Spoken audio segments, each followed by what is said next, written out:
마가복음 6장 45절에서 52절까지 말씀입니다.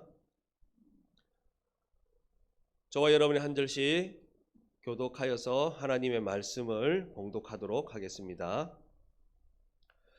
예수께서 즉시 제자들을 재촉하사 자기가 무리를 보내는 동안에 배 타고 앞서 건너편 베세다로 가게 하시고 무리를 작별하신 후에 기도하러 산으로 가시니라.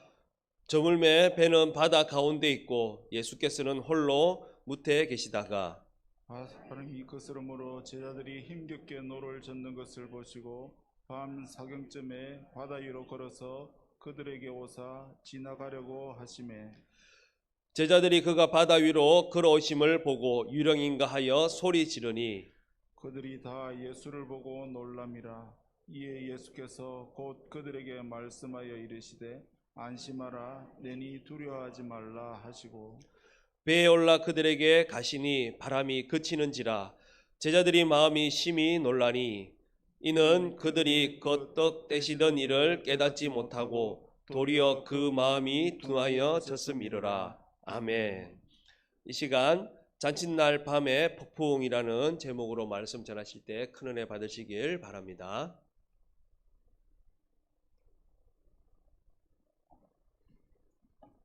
우리 연주교회 성도님 그간 안녕하셨습니까? 우리 지난주에 우리는 코로나라는 해프닝을 소동을 맞이했었습니다. 그래서 예배 드리는 것이 초대교회처럼 생명을 걸어야 되는 거구나. 진짜 순교하듯이 하나님께 나아가는 그게 예배구나 하는 것을 느낄 수가 있었고 체험할 수 있는 기회가 되었습니다. 앞으로는 코로나 정도의 위협이 아니라 생명을 내놓고 예배 드려야 하는 말세지만의 현상들이 다가올 거예요. 그것을 한번 생각하고 돌이킬 수 있는 기회가 된 것 같습니다. 오늘 목숨 걸고 나오신 여러분에게 하나님께서 건강을 주시고 하나님의 큰 은혜를 가득가득 내려주시기를 주의 이름으로 축복합니다. 예수님께서 오병이어의 기적을 일으켰었습니다. 그러니까 그 갈릴리 들판에 축제가 벌어지는 거예요. 떡과 고기가 넘쳐날 뿐만 아니라 12바구니 가득 남으니까 이런 세상이 또 있구나 하고서는 이 백성들이 예수님 안에서 그렇게 기뻐하며 즐거워합니다. 그런데 예수님께서는 갑자기 이 제자들의 손을 딱 잡아가지고 빨리 배 타고 베세다 집으로 돌아가라 하고서는 돌려보내버립니다. 그리고 예수님께서는 산으로 가셔서 기도하러 갑니다. 이 백성들은 이 예수님만 따라다니면 빵, 고기, 경제 문제는 해결되겠구나 하는 그 기대감을 가지고 왔는데 오히려 예수님께서는 이 축제의 자리를, 잔치의 자리를 피해서 빨리 베세다로 돌아가라 하고서는 배 태워서 보내버립니다. 그래서 이 제자들이 베세다 집을 향하여, 이 베세다는 베드로의 고향입니다. 배를 타고 가고 있는데 갑자기 바람이 일더니만 그 풍랑 속에서 이 제자들이 허우적거리는 이 사태를 맞이하고 있습니다. 이 예수님께서 가라 해서 가는 길인데, 예수님께서 지시해서 가는 길인데 풍랑이 일어났다는 이 사건은 우리에게 큰 의미를 시사하고 있습니다. 우리가 하나님의 뜻 안에 가도, 하나님의 말씀 안에서 살아가도 풍랑은 일어난다는 것입니다. 아니, 하나님께서 가라 말씀하신 그 길에 왜 풍랑이 일어납니까? 이게 인생이라는 겁니다. 크고 작은 고난도 있고요, 아픔도 있고요, 이런 풍랑의 문제들이 있어가지고 가야 되는데 앞으로 가지도 못하고 바다에서 자그마치 10시간을 노를 젓지만 한 걸음도 못 나가는 거예요. 이런 게 우리 인생에 펼쳐진다. 이것을 우리에게 말씀하고 있습니다. 그러면 한 걸음도 나가지 못하고 허우적거리고 있는 이 바다는 뭡니까? 이 바다는 두려움의 세상을 의미하고 있는 것이 바다입니다. 이스라엘 백성들의 문화 배경을 보면 바다 밑은 깊고 시퍼렇습니다. 여러분 수경 속 한번 딱 들어가 보십시오. 얕은 강물도 수경 속에 딱 들어가 보면요, 푸른 물이 끝없이 쫙 펼쳐지고 있는데 조그마한 고기도 크게 보이고요, 이런 수초, 미역 이런 것도요 크게 보이는 게 이상하게 두려워요. 그래서 그 속에서 뭔가 쑥 나올 것 같아요. 이 배경을 가지고 있는데 그 깊은 곳에서 쑥 나오는 게 뭘까요? 귀신, 마귀, 용이 있다, 이렇게 생각하는 풍습이 있어요. 한국 사람들은 전설의 고향을 보게 되면 이런 이미지죠. 밤에 무덤가에 가게 되면 뭐가 나와요? 꼬리 9개 달린 구미호가 나타나고 홀리는 이런 문화 배경을 가지고 있는 것입니다. 이사야 27편 한번 볼까요? 같이 읽어요. 어떤 배경인지 시작.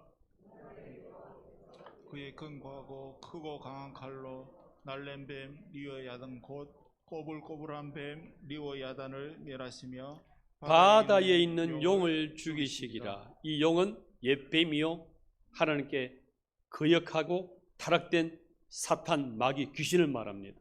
그래서 이 백성들 속에는, 시푸른 바다 속에는 귀신이, 유령이 있을 것이다. 그래서 나중에 예수님이 물 위로 걸어오니까 어떡합니까? 유령이다 하고서는 소리 지르고 나자빠져야 되는 거죠. 이러한 무서운 세상, 두려운 세상, 공포의 세상에 의미하는 것이 이 바다인데, 이 바다가 풍랑까지 일어났습니다. 10시간, 11시간을 노를 지었지만 나가지 못하고 있습니다. 밤입니다. 얼마나 두렵고 공포스럽겠습니까? 밤 사경이라 그랬는데 이 사경이라는 것은 새벽 3시에서 6시 사이입니다. 해가 새벽에 오기 전에 가장 어두운 때가 이 시간입니다. 그러니까 그 공포스러운 마음은 최악이라는 거죠. 이때 예수님께서는 2가지 특별한 행동을 하십니다. 그게 첫 번째 무엇이었습니까? 바다 위를 쩌벅쩌벅쩌벅 걸어 오십니다. 48절 같이 읽습니다. 시작. 바람이 거스름으로 제자들이 힘겹게 노를 젓는 것을 보시고 밤 사경쯤에 바다 위로 걸어서 그들에게 오사. 새벽이 오기 전에 가장 칠흑처럼 어두운, 가장 무시무시한 그때, 풍랑은 일죠, 어둡죠, 전진은 안 되죠. 10시간의 사투를 벌이고 있는데 멀리서 흰옷을 입은 그 유령 같은 예수님이 걸어오고 있는 거예요. 바다를, 수면 위를 걸어오고 있습니다. 왜 예수님께서는 이 수면 위를 걸어오셔야만 됩니까? 이걸 단순히 기적으로 보시고 풍랑을 잠잠케 하시고 바다 위를 걸어오신 예수님, 야, 저런 기적 나에게도 주시옵소서, 이걸 떠나서 하나님의 메시지가 있다는 겁니다. 물 위를 걸은 것은 곧 무엇을 의미할까요? 왜 예수님께서는 물 위를 반드시 걸어야만 될까요? 그것은 예수님의 새 창조 사역을 말하고 있습니다. 태초에 하나님이 천지를 창조하셨습니다. 그때 하나님은 어디에 계셨습니까? 태초에 천지 창조하실 때 예수님께서는 여호와의 영, 성령님은 어디 계셨습니까? 창세기 1장 2절에 보십시오. 땅이 혼돈하고 공허하며 흑암이 깊음 위에 있을 그때에 여호와의 영, 성령 하나님은 어디 위에 운행하시더라? 수면 위에 운행하시더라. 물 위에 계시는 거예요. 이 물을, 궁창 위의 물, 깊은 땅 위에 있는 물, 이런 물들을 조정하시면서 천지를 창조하시고 빛을 창조하셨던 이 하나님이 지금 나타나신 거예요. 그래서 천지 창조를 수면 위에서 운행하시듯이 하신 것처럼 이 땅에 오신 그 메시아 예수님 또한 물 위에서, 수면 위에서 재창조를 하시는 것을 우리에게 보여주고 있는 거예요. 앞에서 오병이어로 빵, 고기를 갖다가 만드시고 창조하셨다면 지금은 자연, 물, 이 세상의 주변의 환경들까지 통제하시고 재창조하시는 능력의 하나님, 창조주 하나님임을 믿으시기를 바랍니다. 그래서 우리 예수님이 누구시냐? 창조주 하나님이시라는 거예요. 오병이어 기적을 일으켜서 우리에게 먹고 마실 문제 해결하실 뿐만 아니라 이 땅에 크게 작게 일어나는 모든 환경들까지, 자연들까지, 우주 만물을 다스리는 전능자 창조주 하나님인 것을 너희들이 알아라. 이걸 우리에게 말씀하고 있는 것입니다. 왜 이렇게 하셔야 됩니까? 이들이 우둔해져 있는 마음 때문에 그렇습니다. 52절 보십시오. 이는 그들이 그 떡 떼시던 일을 깨닫지 못하고 도리어 그 마음이 둔하여졌음이라 기록합니다. 오병이의 기적을 봤는데 그 기적을 통해서 예수님을 봤잖아요. 그런데 예수님을 잊어버린 거예요. 풍랑이 막 일어나니까 그 속에서 풍랑은 기억하는데 예수님은 잊어버린 거예요. 풍랑은 보면서도, 오병이어 기적은 보면서도 예수님을 잊어버리는 거예요. 오병이어 기적을 통해서 야, 저분이 예수님이시구나. 그렇다면 우리 신변도, 우리의 환경도, 우리의 먹고 마시는 문제, 우리의 모든 질병까지도 그분이 다 인도하시겠구나를 알아야 되는데 까먹어버려요. 기적은 보았지만 예수님은 잊어버렸던 거예요. 그래서 그 우둔했던 이 마음을 하나님께서 깨닫게 하시려고 수면 위를 걸어서, 물 위를 걸어서 봐라, 내가 창조주 하나님인데, 만물을 다스리고 물을 다스리는 창조주 하나님인데 뭘 걱정하느냐, 나를 바라보라 하신 창조주 하나님이심을 믿으시기를 바랍니다. 두 번째 특징은 뭐냐 그러면요, 이 예수님이 다가오셨어요. 배를 향하여. 그런데 지나가 버리려 합니다. 48절 읽어볼까요? 시작. 바다 위로 걸어서 그들에게 오사 지나가려고 하심에. 그냥 지나가시려면 왜 오셨습니까? 이 배의 제자들을 구조해 주지 않으시려면 왜 오셨습니까? 물 위로 걸어와 놓고 왜 도망가십니까? 달려왔으면 얼른 구조해 줘야 되죠. 제자들이 소리치지 않았다면 그냥 지나가버릴 이런 기세로 예수님 오셨던 것입니다. 왜? 예수님은 가까이 있으면서도 피하듯이 지나가려 하십니까? 예수님께서 이 땅에 생명을 오셨는데 왜 나에게는 역사가 안 일어나냐는 문제예요. 도와주시러 오고 있습니다. 그런데 나에게는 왜 적용이 안 되냐? 이것을 우리에게 지금 말씀하고 있는 것입니다. 예수님께서 물 위를 걸으시는 기적을 일으키시면서 지나가 버리고 했던 그 이유는 너에게 예수님을 찾는 믿음이 있느냐? 이걸 우리에게 물어보시는 겁니다.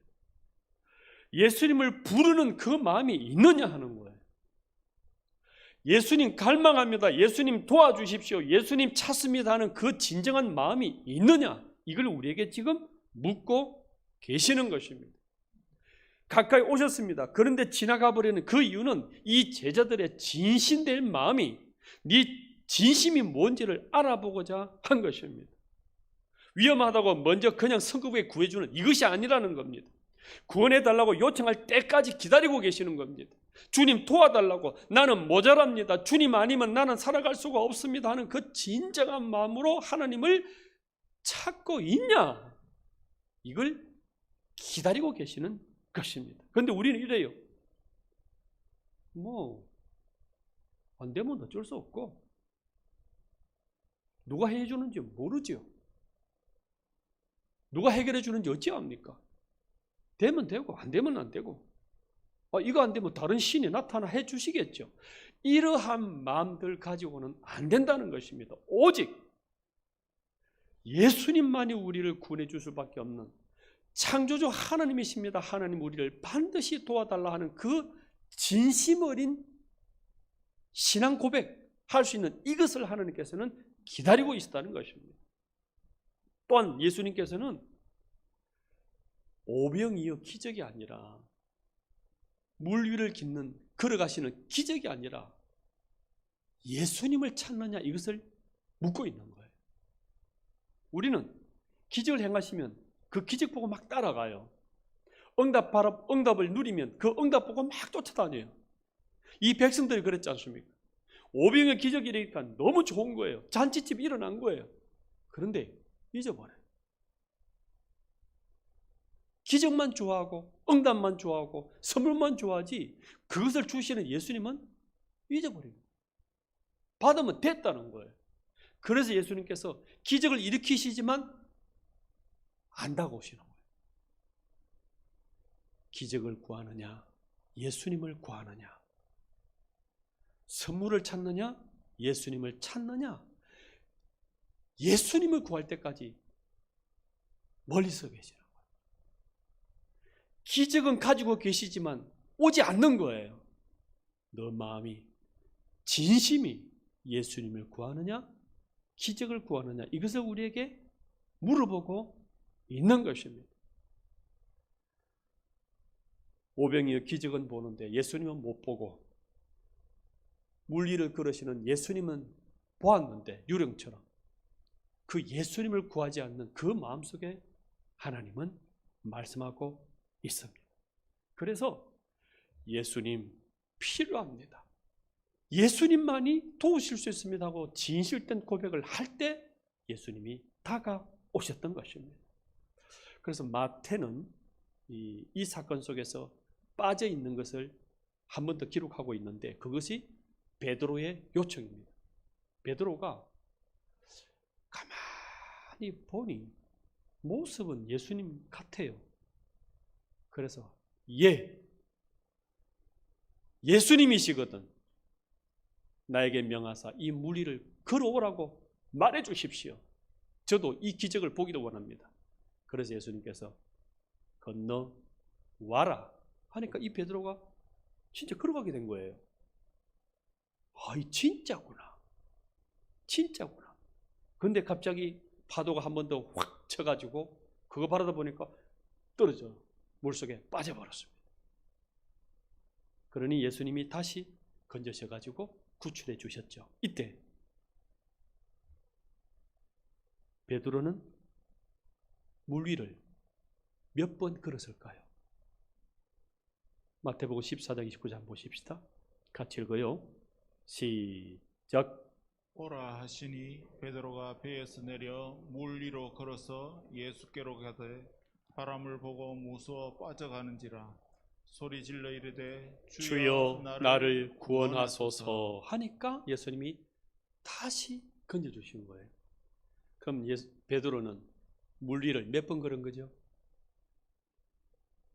그림을 그려보십시오. 예수님께서 오라 말씀 듣고 가니까 걸어진 거예요. 한 번. 근데 세상 보니까 내 처지 보니까 환경 보니까 빠져버렸어요. 주여 나를 다시 구원하소서. 그러니까 예수님이 다시 다가오셔서 손을 잡아주셨어요. 두 번 그렇게 된 거예요. 자, 올라왔는데 다시 물 위에 떠 있어요. 걷고 있어요. 풍랑은 깔아앉았습니까? 잠잠합니까? 계속 그대로 넘쳐나고 있습니다. 풍랑이 일어도 걸어가는 거예요. 그리고 이 풍랑은 언제 사라집니까? 같이 배 위에 오를 때 풍랑이 사라집니다. 마태복음 14장 30절 보십시오. 배에 함께 뭐하매? 오름에 바람이 그쳤다 그랬습니다. 뭘 의미합니까?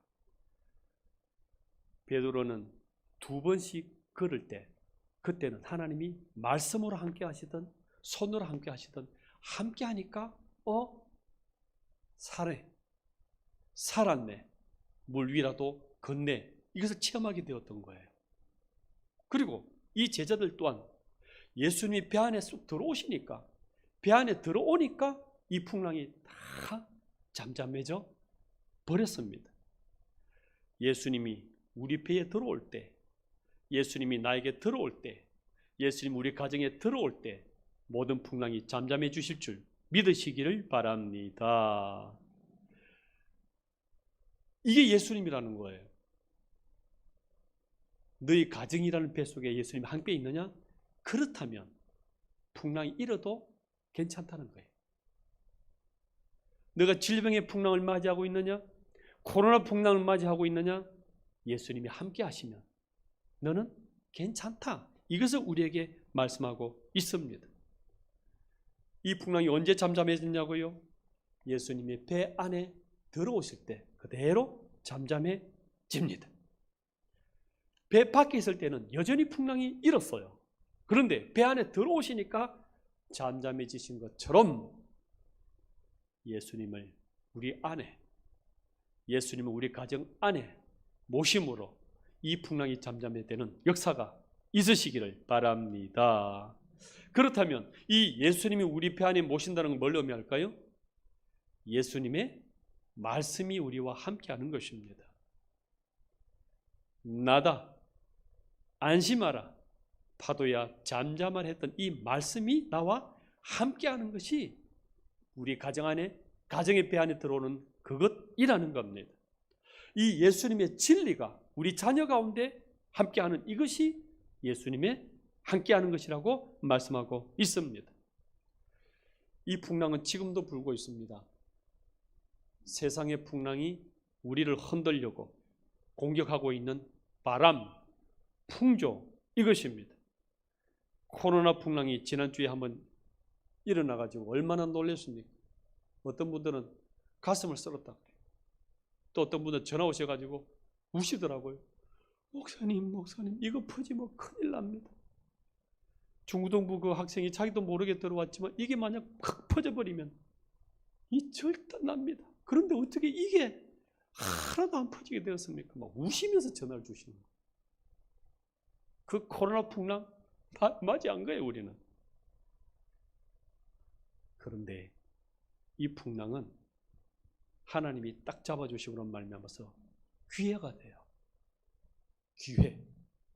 하나님을 체험할 수 있고 말씀이 우리 가운데 역사하신다는 기적의 기회를 주시는 것입니다.